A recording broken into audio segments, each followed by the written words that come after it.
All right, hey everybody, welcome back to the channel. This is Rob here at Smirking Gun Reviews, back to talk about more of The Terror. We're on episode 4. It is called Punished as a Boy. So full spoilers if you haven't seen this episode. And one cool bit of information I just realized, if you maybe already know this, but I just found out, is there's going to be a season 2. Now it's not going to be about the same story, so I guess they're turning it into a bit of an anthology show. Now, how far on this show goes, I don't know. I'm still going to keep calling it by episode until next season, which comes out in August. And I believe it takes place in a Japanese internment camp in World War II and some sort of what is described as a cultural monster. So I guess they're kind of be following then different mythologies again. Whether this is American, Native American, or Japanese mythology, I don't know. But I am intrigued. I haven't seen anything for it. I haven't watched any trailers. I haven't heard anything other than on IMDb it was listed. And it had like a little synopsis of what next year would look like. Or, you know, the description of it anyway. But another pretty solid episode for kind of like we're in the middle bit now, so you could call some of this like filler, but it's not really filler. The ladies, Franklin's wife and niece, have decided to take it upon themselves to ask the British Navy guys. I like that. They're just the British Navy guys. I'm sure there's an official title, but I could fucking care less. To ask these guys straight up, like, what the fuck are you guys doing? Like, what's the plan here? What are we doing to find these guys? And not letting them off the hook. They're not used to being talked to like this, and it's amazing. I don't know if, look, again, this is highly fictionalized, so something like this, I guess, could have happened. Did it? I don't know. I don't know if it's in the book, and I don't know if the guy who did it did research. I'm sure he did a lot of research. I'm not going to say that he didn't. But I don't know if this kind of thing happened. It seems very much a scene made for television or a movie. But it doesn't make it any less cool to watch the ladies just kind of stand up to these guys who, like she said, your memoirs are written. You guys take advantage, you forget that through everything that you talk about, you survived. Now we're talking about some guys out there that might not if we don't get to work. And I like that kind of spirit about it, even though, the story goes, these guys aren't found. But it's a little like, if they only knew it didn't matter. Like, so it kind of makes the scene not matter in the long run. That's why I feel like it's just a scene for the TV, like for a show to cause like, to be like, yeah, stick it to them. But, and I do like the scene. I just don't really know its merit. Other than just self-satisfactory, like, give it to him, stick it to the man. And now, like, we go back to the ships and it's gotten another one. Except this one's alive. And it's the guy that couldn't remember the songs from episode 3 during Franklin's, like, kind of funeral. And that's just so crazy. You can see the top of his head. I once had my skull exposed once, and it wasn't fun to hear about. But that's a different story. So they decided they got to keep him cold to try to keep him alive and try to fix him. But he's had his whole back of his scalp. He's been scalped, basically, by a bear, or what they think is a bear. But they begin to very much doubt that in this episode. And even, Francis is saying, it's on the boat now. Like, it's taking people. Now, I'm already convinced now that this is like a skinwalker situation, like an Inuit skinwalker situation, like the Native Americans in America have the same kind of thing, which makes me wonder if that's going to play a part in season 2. Is the American version or the Native American version of a skinwalker? But it definitely feels like that's where we're headed. It's really nice to see how these guys still, again, like I've said, their camaraderie, how they keep their spirits up is amazing. It's somebody's birthday, they cut his hair, they tackle each other. It is probably getting towards dangerous levels of like Lord of the Flies. It's getting Lord of the Flies close. Like people they're having fun with each other, but it feels like very much like it's just very thin, and that chaos could break out really at any minute. And once it starts, it probably wouldn't stop. This is where then we see that Francis he's hitting the bottle even harder. It's too much for him.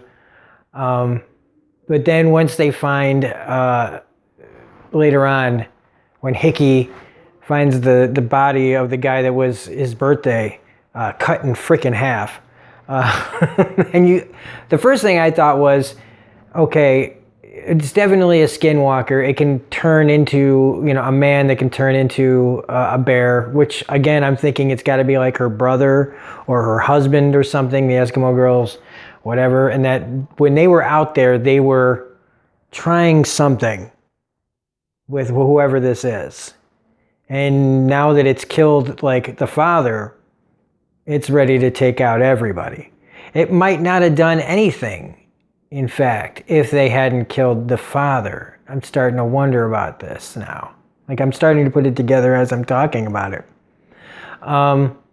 What's really cool is that bear did not have a bear's face. It did not look like a bear's face. It looked like a person's face to me, or kind of like a shadow of a person's face. And which leads Hickey to be really pissed off and get a party going to find the Inuit girl on his own, unbeknownst that they were planning on sending a party the next day. But for dramatic purposes, they had to make this guy go out there. And too effective as well. It's a very effective situation. Tobias Menzies, I finally remembered his name. James, he's even bending under this like it's bear, it's not a bear, whatever the fuck is going on, we got to get this girl over here. And at least in this aspect, Francis and James are on the same page, that they got to get her over here and figure out what's going on. But unfortunately, that's all like interrupted by the fact that Hickey has already brought her to the ship. The men are in a frenzy just about, which leads, Francis to separate everybody, send the girl, which is in this shot, which is like the best shot of the episode, like seeing the ship, just such a ghost ship with the Aurora Borealis that looks very menacing, like kind of like where they are here, walking across the ice, there's some presence there kind of, like shadowing her. I do like the story that Hickey has to tell too about when they went there.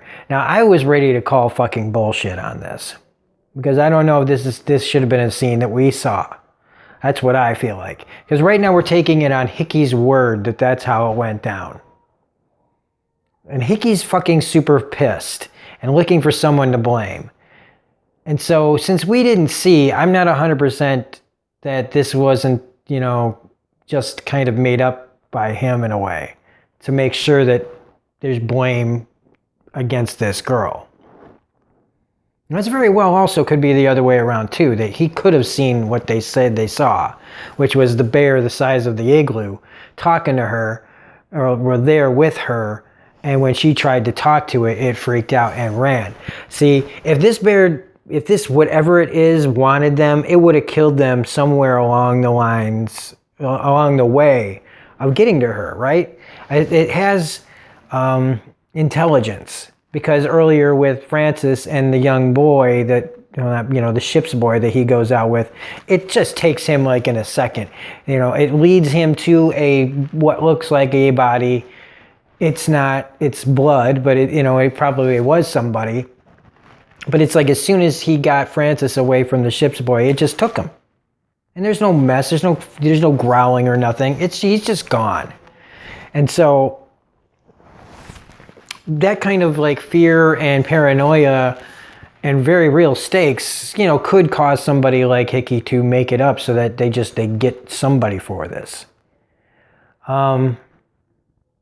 I think that, yeah, she does know and she won't talk about it, and it's going to be maddening, but I think that if it really did happen the way Hickey says it, I really wish we could have seen it too. But I guess they really want to play the Hitchcock, less is more kind of thing here.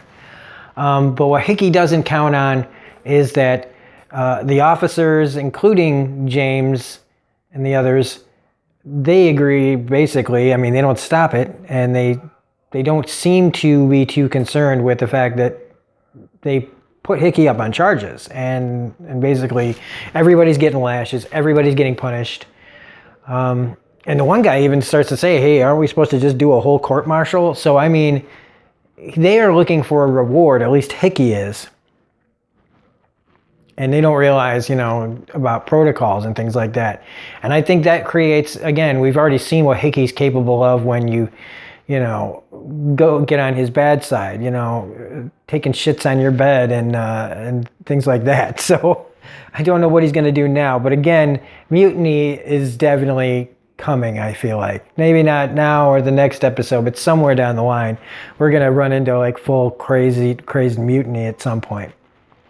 But Hickey can't keep his mouth shut. And just like Bender from the Breakfast Club, he just keeps stacking up the punishment. Can you hear me now? Do you want me to turn it up? Because that's what Hickey's doing to Francis here. And it's getting him 30 lashes, was it? And to be punished as a boy. I was like, what the fuck does that mean? Well, we find out. And I mean, I figured it had something to do with spanking, but they bend his bare ass over a table and they lash it to pieces. And again, I'm usually pretty fine with violence, but man, did his ass look bad. And that looked like, that hurt looking at it.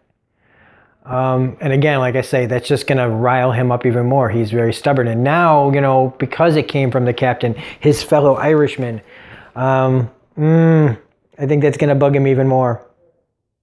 And it also is like slowly but surely turning into Good Sir's show as well. He's the guy trying to figure out what's going on. I love his bit in the beginning, looking at the pictures and how the claw picked the guy up and what kind of hand, could have done that.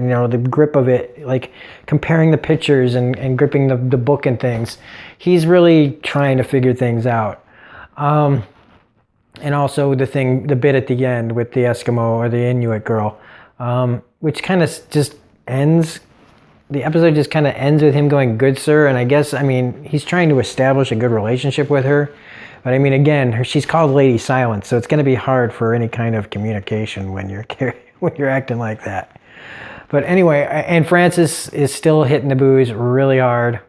So I see even worse things happening pretty soon if he can't stop that. Plus, we've got the guys, didn't they send those guys out there on that 800-mile trek? So we haven't seen them yet. I do believe they went, but maybe I'm wrong. Anyway, that's it. Another good episode of TV. I can't wait to watch episode 5. That'll be in the next day or so. But coming up next, we've got the next Sam Rockwell month movie called Mercy. And we've got The Handmaid's Tale, which might be my last Handmaid's Tale review. So anyway, if you're interested in that, definitely check out the next, possibly last Handmaid's Tale review coming either late tonight or early tomorrow. So anyway, if you liked this review though, please hit the like button, comment, share, subscribe, hit the bell for all notifications, share. Otherwise, this is Robert Smirking Gun Reviews saying have a great night, and we will see you on the next video. Bye.